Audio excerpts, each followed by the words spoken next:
Buenas noches. Se ve toda la pantalla, ¿verdad? Sí, se ve. Ya, ok.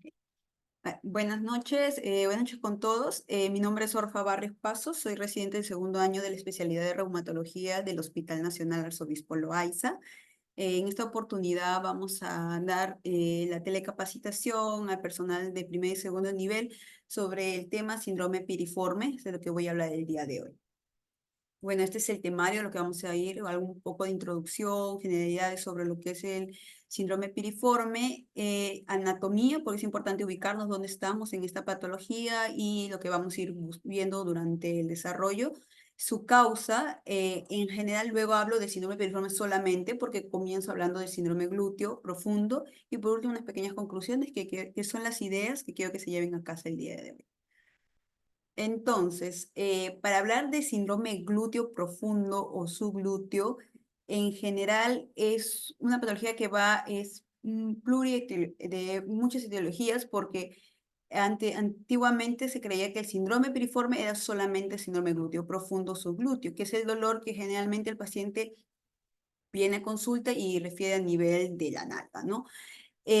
Pero para quererle dar una definición como tal, hay múltiples. Este es de un libro que ha sido publicado últimamente en el 2019, donde recopila todos los artículos de este tema y donde lo explica así, como una compresión no discogénica del nervio ciático en su porción extrapélvica y va a estar caracterizado por dolor y disestesias en el área glútea, cadera o muslo posterior. De forma eh, sencilla, el síndrome de glúteo profundo es el dolor glúteo más una compresión neurovascular, ¿no? Nerviosa en general, sobre todo lo que es la asiática o el ciático, como lo queramos ver, ¿no? Ahora, es importante saber su origen de la causa de esta patología, porque bien nos puede dividir en una forma que sea bien predisponente o sea adquirido. Vamos a ver que lo predisponente es muy poco común y porque es bien una alteración que ya con el que el paciente nace. Y lo otro, lo adquirido, que sí es lo que se ha ido viendo en la literatura, en lo que es mayor la causa, bien sea algo traumático o por microtraumatismos por el uso de esta área, ¿no? Por diferentes formas. Pero ¿por qué es importante hablar de este tema? Es porque ha sido por muchos años infradiagnosticado. Como vamos a ir viendo, la literatura nos dice de muchos términos, ¿no? Yo comencé diciéndole síndrome glúteo profundo, síndrome subglúteo, síndrome piriforme. Entonces, como tiene diversos nombres, no podemos hablar de algo en concreto. Por ende, la literatura es muy poca de este tema, no se le toma mucha importancia y comúnmente a veces se encuentra luego de que el traumatólogo, el quirúrgico de esta área ingresa y ve alguna alteración estructural. Las pruebas complementarias, lamentablemente, no tenemos exámenes que sean muy al alcance de la población general, siempre son imágenes y estas siempre terminan siendo la resonancia magnética o cuando el traumatólogo ingresa en esa área y observa alguna alteración en esa zona. Vamos a ver que la clínica no es nada específica, no vamos a tener signos pneumónicos en esta patología, por lo que nos es muy difícil llegar a un diagnóstico oportuno, lo que va a llevar a una cronificación en el paciente y el tratamiento que se le puede brindar a veces ya es casi no lleva un recuperamiento al 100% al paciente del dolor que presenta, pero vamos a ir viendo que se han estado haciendo estudios donde vamos a encontrar cosas nuevas para esta patología y podemos brindarle mayor ayuda al paciente. Para ubicarnos en tiempo, espacio, si lo quieren ver así, vamos a ver los límites de esta zona con la parte de anatomía. Vamos a ver que a nivel posterior de este, si nos imaginamos aquí encima cubriendo todo, debería estar lo que es el músculo glúteo mayor. Para la parte anterior tenemos el borde posterior del cuello femoral, que es esta zona. A nivel lateral tenemos la línea áspera del fémur, a nivel medial la fascia sacrotuberosa y falciforme, a nivel superior tenemos lo que es el margen inferior de la escotadura ciática y a nivel inferior los orígenes isquiosurales. Entonces, ¿qué vamos a tener? ¿Cuál es el contenido de esta área? Vamos a tener muchas estructuras anatómicas, entre ellos los músculos pelvitrocantéricos, que el principal va a ser el piriforme, que siempre quizás no el de mayor tamaño, pero el que ha tenido mayor compromiso. Luego están lo que es el músculo gemelo superior, el obturador interno y también el gemelo inferior, ¿no? En menos proporción. Y aquí está la alteración nerviosa que es la mayor afectada, que es bien el nervio ciático, y en pequeños casos vamos a ver que también se puede alterar lo que es el plexo sacro. Entonces, ya ubicados en lo que nosotros vamos a ir examinando, estudiando, pensando qué estructura puede estar afectada en esta patología, nos queda como primera nota que nos llevamos a casa que todo síndrome glúteo no es piriforme, por favor. O sea, me duele en esa zona, es piriforme. No es así. Vamos a tener, como pueden ver en el cuadro de la derecha, diversas etiologías y las más comunes o de forma genérica que se lleven aquí. Bien, bandas fibrosas y fibrovasculares, sobre todo en esta zona, en lo que era el ligamento sacrotuberoso, ya una alteración estructural con la que viene el paciente. El síndrome piriforme sí tiene mucha importancia en toda esta patología. El síndrome de gémino superior interno, que es afectación de otro de los músculos, como también del cuadrado femoral, isquiofemoral, también el isquiosural, trastorno de los glúteos en general, bien sea el mayor o el menor, y causas ortopédicas que son muy importantes. Y aquí hago un paréntesis. Comúnmente los pacientes que han tenido, muchos de los nosotros que vemos al inicio, bien porque sea por una artritis reumatoide o por un lupus y ves una necrosis avascular de cadera, estos pacientes terminan en prótesis.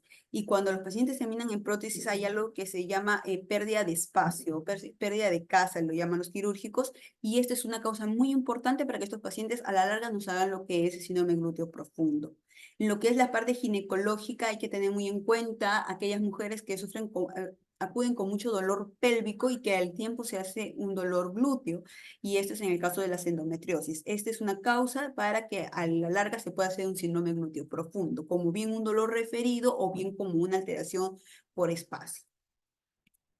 Igualmente, aquí en esta otra imagen quiero que vean cómo las diversas estructuras pueden generarme un síndrome glúteo profundo, el principal el piriforme, pero también si hay un aplastamiento de nivel o atrapamiento, perdón, del nervio ciático, una alteración de todo el músculo glúteo mayor y diversas patologías como puede haber una alteración. Una causa también importante es cuando hay disminución de este espacio en lo que es el trocánter menor y la escotadura, ¿no?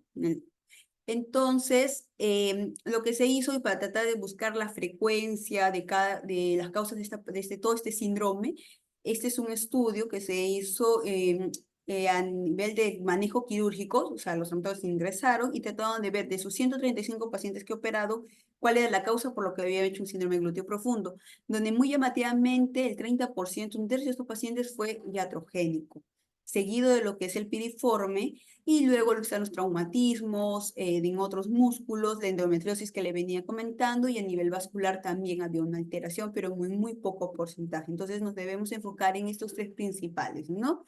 Iatrogénico, piriforme y traumatismo. Y ahí donde hablo más del síndrome piriforme. Como vemos, este es un subgrupo del síndrome glúteo profundo que fue descrito por primera vez por el doctor Yeoman en 1928 como una ciática causada por una artritis de la articulación sacroiliaca. Él lo definió así. Y también una alteración del músculo piriforme y sus ramas adyacentes del nervio ciático. Luego pasan los años y en el 47 el doctor Robinson cataloga, o sea, coloca el término síndrome piriforme y le dio diversas características, ¿no? Entre ellas que hubiera una historia de traumatismo en las regiones sacroiliacas y glúteas, o sea, que hay ese antecedente, dolor a nivel de la articulación sacroiliaca y la muesca ciática mayor o el músculo piriforme en general cuando se hacía el examen, sobre todo al extender la extremidad había mayor dolor al caminar, ¿no? Cuando había un empeoramiento de esta clínica, cuando el paciente decía que se agachaba, o también ya algo más grotesco es como que se siente una masa, o sea, el piriforme como si estuviera inflamado cuando se hacía el examen físico. Para él, si cumplían esto, era un síndrome piriforme. Y luego Freiberg va encontrando unas alteraciones anatómicas donde le va viendo que no solamente es el piriforme, pero el piriforme puede tener varias estructuras. Entonces, esta es la afectación no discal más frecuente y vamos a darnos cuenta que el primario y pase a primario o secundario. Comúnmente el secundario se lleva todas las de ganar, ¿no? bien por traumatismos, como les dije, bien microtraumatismos o posturas, la hipertrofia o el espasmo de este músculo, lesiones ocupantes del espacio, de la parte quirúrgica que les dije, variaciones anatómicas y compresión dinámica. Y en variaciones anatómicas, aquí hago el paréntesis. Lo que hizo el doctor Gómez y Hoyos fue a través de todas las operaciones que habían tenido a nivel de esta zona anatómica, encontró diferentes variaciones anatómicas, valga la redundancia, de la relación bien del músculo piriforme con lo que es el dinero ciático, y encontró estas cuatro, ¿no? Donde la mayor es la que, bueno, nos imaginamos y la que siempre nos dibujan en los libros, ¿no? Que el ciático pasa por debajo de lo que es el piriforme. En segundo puesto era que había como que un envolvimiento, pasaba entre el piriforme y también por debajo. Un tercero donde pasaba solamente por encima y por debajo del piriforme, y en un muy mínimo porcentaje que pasaba entre ellos dos. Estas tres, el E, el F y G, son lo que son variaciones anatómicas donde él trata de suponer que pueden existir, a pesar de que en sus pacientes no lo hubo. Ahora, las variaciones anatómicas de la inserción del piriforme también son importantes. ¿Por qué? Porque no es simplemente que cuando uno afecta en el dibujo, cuando es la más común, ¿no? Que va desde el crocante mayor y llega hasta aquí, hasta la escotadura, este va a ser la más común, pero si a veces hay comunicación con los otros músculos, como el obturador interno o bien como el gemelo superior, estos también pueden generar, al haber una inflamación y haber su inserción común, poder generar una inflamación en esta zona, o cuando se coge también del glúteo menor o solamente del glúteo menor y el piriforme. Entonces son variaciones que hay que tener en cuenta, y vemos que no solamente es afectación del músculo, sino se lleva a otras más. Sobre la clínica, es un poquito inespecífica, pero vamos a hablar de que hay datos cardinales que así lo colocan en toda la literatura, como el dolor glúteo, que se refiere al miembro inferior del lugar donde te está doliendo y que empeora con la sedestación. Si un paciente llega a mí y dice, doctor, yo no puedo estar mucho tiempo sentado, no soporto estar más de 10, 15 minutos, tengo que cambiar de posición, estoy para aquí y para allá, ya uno piensa en un síndrome piriforme. Los síntomas somáticos son un dolor glúteo por afectación miofacial, o sea, hay puntos de gatillos que vamos a encontrar en esas zonas, ¿no? Comúnmente ese es el signo de piriforme, que hacemos una línea imaginaria de lo que es a nivel de la que es cadera, llegar arriba a lo que es la L5 y S1, hacemos una línea imaginaria y en la zona media hacemos un pequeño presión y vamos a hacer un gatillo, ¿no? El paciente va a decir, en esa zona me duele, o va a gritar.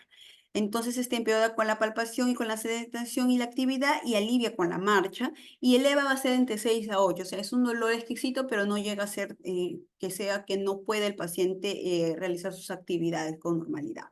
Tenemos síntomas neuríticos como el dolor del miembro inferior irritativo, entre ciático y peroneo es un 3 a 1, es nocturno. Hay pacientes que te pueden decir que este dolor los levanta, porque hay mayor afectación sensitiva que motora, pero igual puede caminar el paciente, ¿no? Y se le conoce como la pseudociática. Comúnmente nosotros, cuando evaluamos todo dolor que te dicen en esta zona, y siempre preguntamos, señor, este dolor se va hasta la punta del dedito del último, porque queremos discriminar entre cuál estamos viendo, no solo un piriforme o también una afectación ciática que sería en una zona más arriba, ¿no? En el examen físico hay diversas maniobras. Una es la maniobra de Pace, que es la que ven a la izquierda. Lo que se trata de hacer es que el paciente pedica abduzca los dos miembros en esa posición, sentado o si quieren echado y con las rodillas flexionadas, y se genera un contra, ¿no? Entonces lo que hacemos en general es eh, que los músculos se contraigan con tal fuerza que generen más presión a nivel donde esté afectado y el paciente diga que hay dolor. La maniobra de Freiberg es algo muy similar. Lo que tratamos de hacer es también intención. Se le pide al paciente que extienda echado y se extienda la pierna casi un 30-45%, y nosotros hacemos una abducción brusca, ¿no? La maniobra de Fader es algo muy similar, pero esta es la pierna ya flexionada en 90 grados, y también se hace una rotación interna. Hace rotación interna y externa tratando de hacer que la cabeza del femoral genere presión en estos músculos y haya un dolor. O la maniobra de Beatty, que es ponerlo en forma lateral al paciente y como pueden ver en la imagen, ¿no? Lo que trata de hacer es, aquí estaría el evaluador y que él se le pedía, señor, alce la pierna y manténgala ahí. Se le pide que esté 2 minutos y el paciente se va a quejar de dolor porque en esa zona, por lo que está tratando de hacer presión con sus músculos, tratando de mantenerlo, pero hace un dolor de forma indirecta. Entonces, lo que quisimos ser, como ven, son muy inespecíficos, porque yo digo, bueno, me duele en esa zona, pero ¿cuál de todos los músculos eh, son los que están afectados, ¿no? Porque ahí hay muchos, ya lo vimos en la parte anatómica. Entonces, lo que he tratado de hacer en este estudio, buscar la sensibilidad y la especificidad de un atrapamiento de un ciático en una región glútea dirigido a un síndrome piriforme. Se hizo la combinación de las diferentes maniobras y se vio que el test del estiramiento pasivo con el test de piriforme activo, que son las dos de aquí.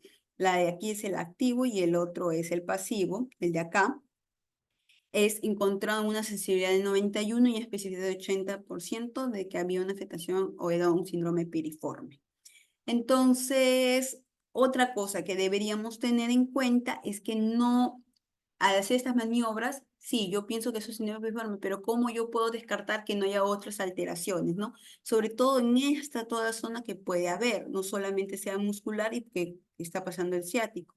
Entonces también puede haber una afectación de otro nervio. ¿Qué nervio? El nervio pudendo y se puede estar atrapado en casos de que haya una sensación del dolor medial a nivel del isquio. Lo que se hace es palpar.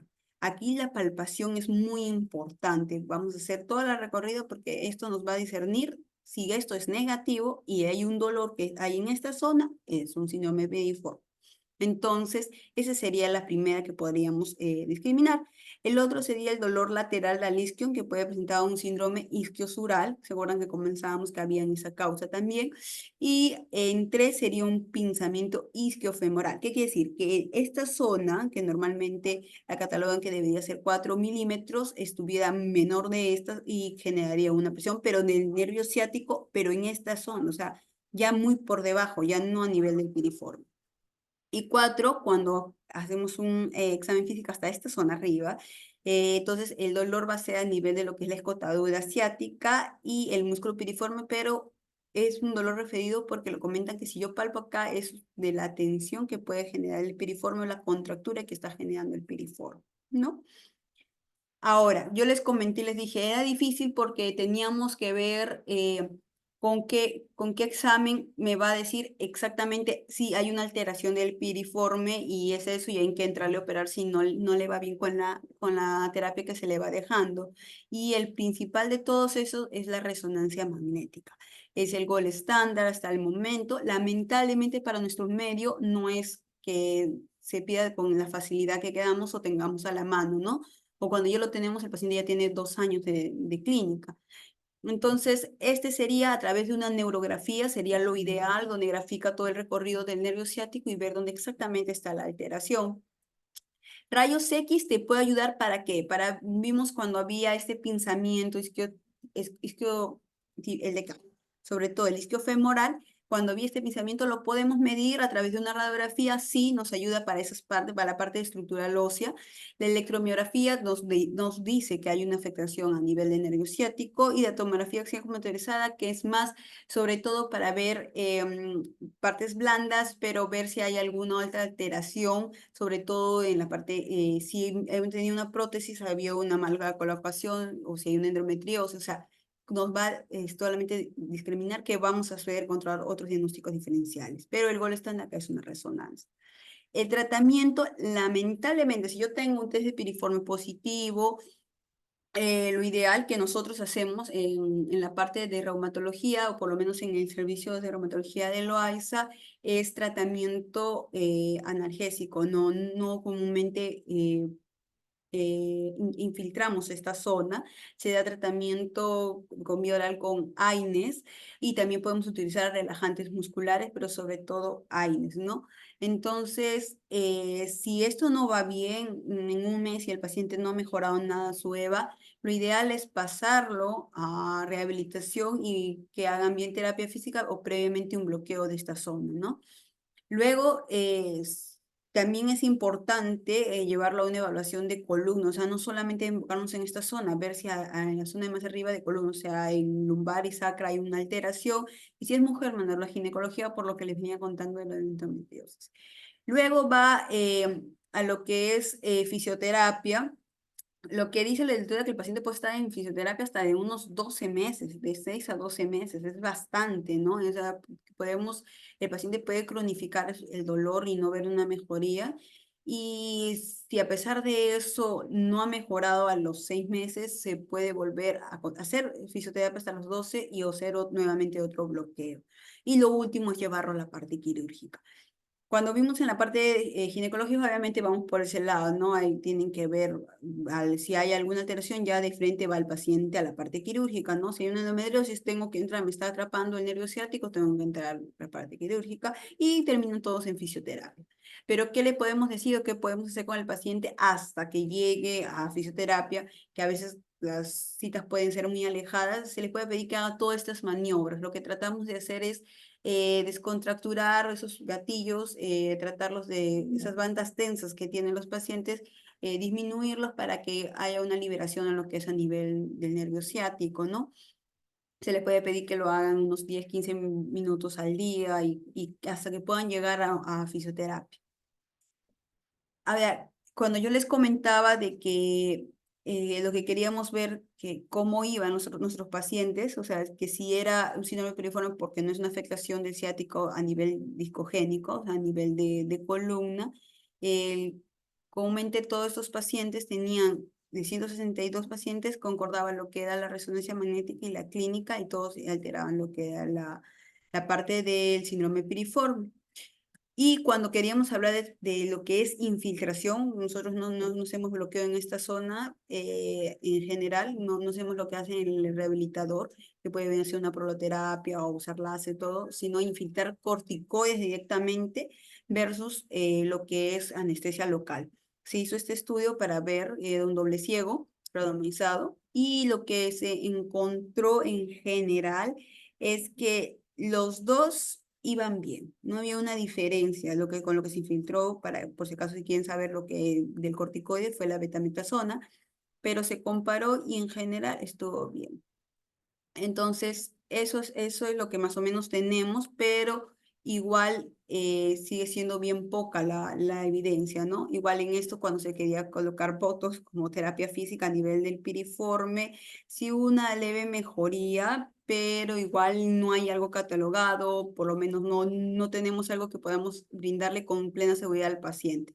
Lo que sí son los bloqueos en esa zona, sí ha ido bien, pero sería de ir intentando y buscando cuál es lo mejor, porque lamentablemente el paciente demora mucho en fisioterapia y esto se vuelve crónico y ya de ahí ese dolor no lo sacamos hasta que llega a la parte quirúrgica, que sería peor.